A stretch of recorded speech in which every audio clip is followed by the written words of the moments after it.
So the obviously, teenagers can now get the COVID-19 vaccines, but the FDA said they've been receiving reports of teenagers with myocarditis. This seems to be more of a concern the younger vaccine recipients are. So are you concerned about some unanticipated effects from the vaccines on kids 2 years old and above? Yeah, well, it's a good question, and never say never in biology, and things happen. So with myocarditis, the rate that it's occurring is, I think there's been about 2,000 reported cases, 300 of which are really seem to be linked to the mRNA vaccine. That's 300 out of several 100 million people vaccinated. So. And by the way, it resolves very quickly, and it's not really considered to be a serious health hazard. So I would argue that there's always risk with anything. The risk of getting COVID and getting very sick and potentially dying of COVID, those numbers are very well established because so many hundreds of millions of people have been infected and millions of people have died of COVID. So it's all about assessing risk benefit.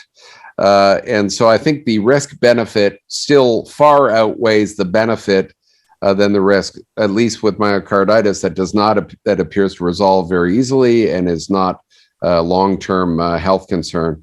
Whereas becoming a COVID long hauler is not good. Becoming, having to get on a ventilator and certainly losing one's life from SARS-CoV-2 is obviously not where you want to see any family member end up. So, but it's important. The cool thing is, and what's true is that this is probably going to be the most medically studied intervention in all of human medical history. So millions and eventually billions of people will be vaccinated. Billions. There isn't a medical study that large in existence. And I can tell you that the science journals, every week, there's dozens and dozens of reports of vaccination in this type of patient, that type of patient, this group of people, that group of people. It's one of the most studied intervention, and it will be the most studied intervention in all of human history.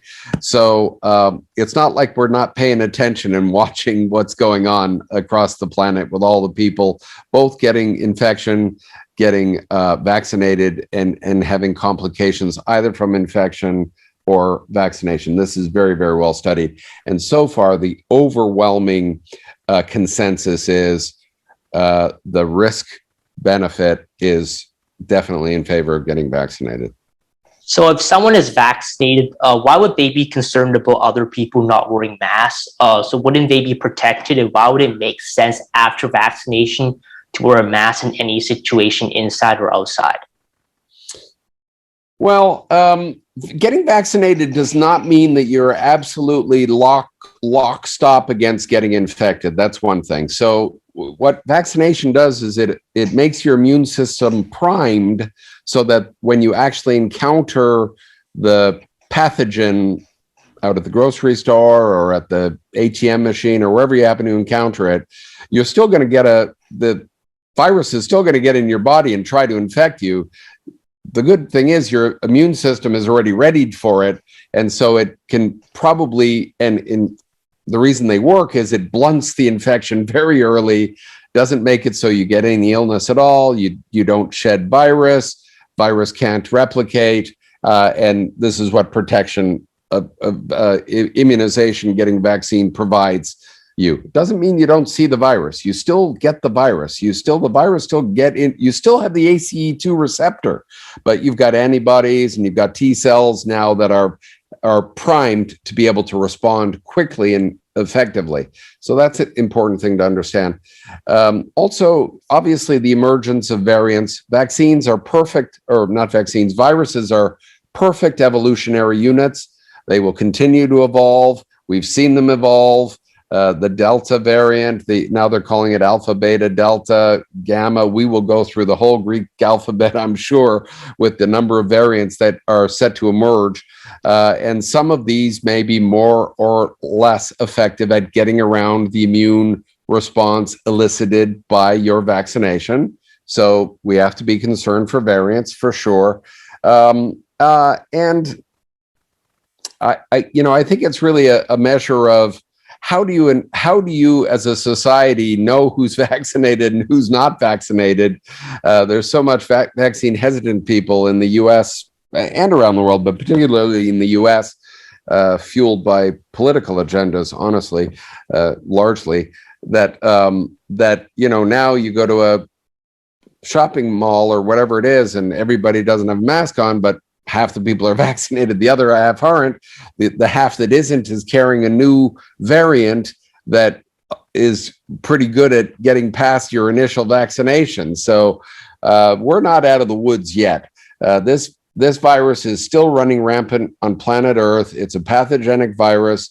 Its evolution is happening as we speak, with new variants that are more infectious, more transmissible, more hopefully not more deadly, but that certainly will come as well. So we need to be on our guard.